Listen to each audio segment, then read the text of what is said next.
नमस्कार बच्चों, स्वागत आप सभी का आपके अपने YouTube चैनल में। अगर आप राजस्थान बोर्ड कक्षा 11 के विद्यार्थी हैं तो इस वीडियो को आपको कंप्लीट देखना है। और आज के इस वीडियो में मैं आपको अर्धवार्षिक परीक्षा हाफ ईयरली एग्जाम 2021-22 के लिए कक्षा 11 राजनीति विज्ञान का एक ऐसा पेपर बताने वाला हूं जो आपके इस बार अर्धवार्षिक परीक्षा हाफ ईयरली एग्जाम 2021-22 में आने वाला है। और ये पेपर आपके सभी जिलों के लिए महत्वपूर्ण है, तो सभी जिले के स्टूडेंट इस वीडियो को कंप्लीट देखें और ये पूरा पेपर आपको परीक्षा से पहले अच्छे से आपको तैयार करना है। और इस बार पॉलिटिकल साइंस जो राजनीति विज्ञान है उसके पेपर को सॉल्व करने में आपको 2 घंटे 45 मिनट इस बार आपको मिलने वाले हैं। और जो पूर्णांक है आपके वो 48 नंबर का रहने वाला है, यानी राजनीतिक विज्ञान का जो पेपर है वो आपके इस बार 48 नंबर का आने वाला है। अगर आप राजनीति विज्ञान के पेपर में 48 में से 48 नंबर लाना चाहते हैं अर्धवार्षिक परीक्षा 2021-22 में, तो ये पूरा पेपर आपको अच्छे से तैयार करना है। और पेपर को हल करने से पहले परीक्षार्थियों के लिए जो सामान्य निर्देश हैं वो आपको जरूर पढ़ने हैं और उसके बाद में पेपर को पूरा आपको अच्छे से हल करना है। और यहाँ पर सबसे पहले प्रश्न संख्या 1 है आपके बहुवैकल्पिक प्रश्न, यानी खंड ए आपको दिया गया है। और इसमें पहला प्रश्न है कि इनमें से कौन सा संविधान का कार्य नहीं है। तो यहाँ पर आपको 4 ऑप्शन दे रखे हैं, तो जो ऑप्शन आपका राइट है वो आपको कॉपी में लिखना है। और सेकंड है आपके इनमें से कौन सा कार्य चुनाव आयोग नहीं करता है। तो यहाँ पर भी आपके 4 ऑप्शन दे रखे हैं, ऑप्शन को आप अच्छे से पढ़ें और जो प्रश्न है उनका साथ साथ में आप स्क्रीनशॉट भी ले सकते हैं या इनको आप कॉपी में नोट डाउन भी कर सकते हैं। उसके बाद में प्रश्न संख्या 3 है आपके राज्य एवं केंद्र के विवाद की सुनवाई कौन करता है। यहाँ पर भी आपके 4 ऑप्शन दे रखे हैं, राष्ट्रपति, संसद, न्यायपालिका और राज्यपाल। तो जो भी आपका राइट आंसर है बच्चों वो आपको लिखना है। और प्रश्न संख्या 4 है आपके 73वां संविधान संशोधन कब प्रभावी हुआ।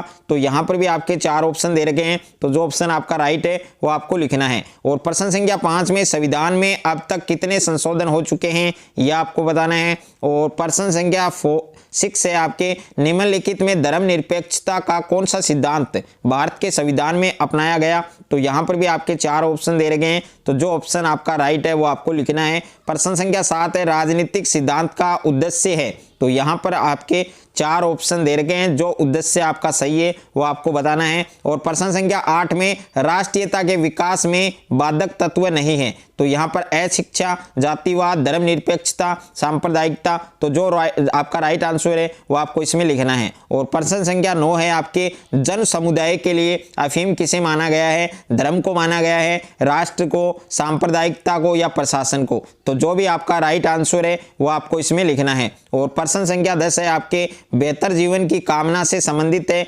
विकास, तानाशाही, योजना, पर्यावरण। तो जो भी आपका राइट आंसर है वो आपको कॉपी में लिखना है। 8 400 जी हाँ, याद कर लीजिए व्हाट्सअप नंबर, क्योंकि अब आपका मैथ्स, फिजिक्स, केमिस्ट्री, बायोलॉजी का सवाल हो, आपके हर क्वेश्चन हर डाउट का मिलेगा तुरंत सॉल्यूशन, वो भी सीधा आपके व्हाट्सअप पर। बस अपने फोन में डाउटनेट का 8 400 व्हाट्सअप नंबर सेव कर लीजिए और चैट ओपन कीजिए। फिर जो भी आपका डाउट है उस सवाल की फोटो खींचिए और उसे क्रॉप कीजिए और 5 सेकंड में उस क्वेश्चन का वीडियो सॉल्यूशन आपको मिल जाएगा। क्लास 6 से 12 IIT, JEE, NEET, CBSE board और सभी स्टेट बोर्ड के बच्चों के लिए। तो देर किस बात की, अभी जाइए और 8 400 पर अपना सवाल व्हाट्सएप कीजिए और अपने सभी डाउट को आउट कीजिए। Link description.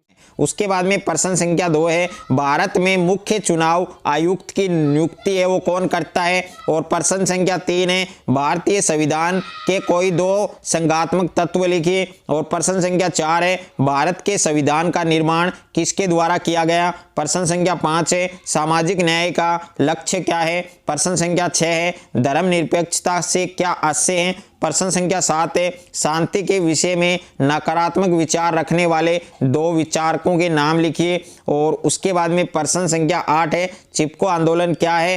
प्रश्न संख्या 9 में भारत का संविधान को लागू हुआ था, यानी कब लागू हुआ था। और प्रश्न संख्या 10 है न्यायिक पुनरावलोकन की शक्ति के पास होती है। तो ये जो आपको रिक्त स्थान दिया गया है आपको फिलअप करना है। प्रश्न संख्या 11 में राष्ट्रवाद की भावना राज्यों को और भी है, तो इस प्रकार के जो रिक्त स्थान दिए गए इनको भरें। और उसके बाद में खंड ब, और खंड ब में प्रश्न संख्या 12 है फर्स्ट पास्ट द पोस्ट प्रणाली क्या है। और प्रश्न संख्या 13 में वयस्क मताधिकार के पक्ष में 2 तर्क लिखिए। प्रश्न संख्या 14 है राजनीतिक सिद्धांत पढ़ने के कोई 2 लाभ लिखिए। और अथवा में प्रश्न दिया गया है, ये भी आपको करना है, आपको अच्छे से तैयार करना है। प्रश्न संख्या 15 है धर्मनिरपेक्ष राज्यों के 2 गुण लिखिए। और प्रश्न संख्या 16 है पश्चिमी धर्मनिरपेक्षता के मॉडल की 2 विशेषताएं लिखिए। प्रश्न संख्या 17 में क्यूबाई मिसाइल संकट में कौन से 2 राष्ट्र प्रतिद्वंदी थे, यह आपको बताना है। और उसके बाद में प्रश्न संख्या 18 है